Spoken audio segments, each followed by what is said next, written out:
Welcome back, everybody. So glad you could be with me here today. Walter here at the workbench.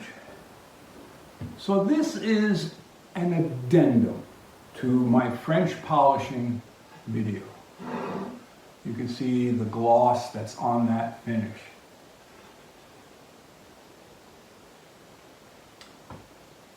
It's one of those things that you can't count the number of coats, but you can decide what type of finish you want.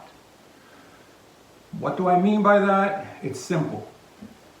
This, in my opinion, would be a level 1 or 2, okay?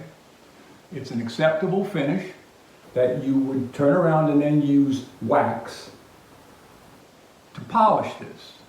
And you can put a little bit of rotten stone in it, and it would be a perfectly suitable finish for jewelry boxes, for picture frames, for even chests of drawers.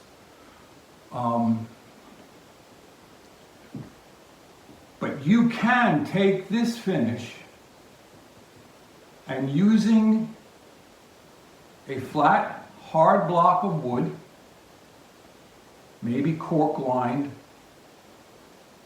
and fine sandpaper, and go across this, keeping it completely flat and repeating the French polishing techniques over and over and over until you get a finish, what we call piano finish. It is just like glass. You can't see the grain other than through the finish. So no grain, no pores of the wood will telegraph through past the finish. When you get to the point that you have a piano finish, and then you put a hand-rubbed wax coating on top of that, that's quite durable. It's a durable finish. You still don't want to put a wet drink down on it. You still don't want to drop alcohol on it. But as finishes go, it's very durable. So I just wanted to do that quick addendum in case you had any further questions. But it really is pretty interesting. If I put this over here by the books, or maybe up here, you might actually see the reflection of the books in them. So thanks for stopping by.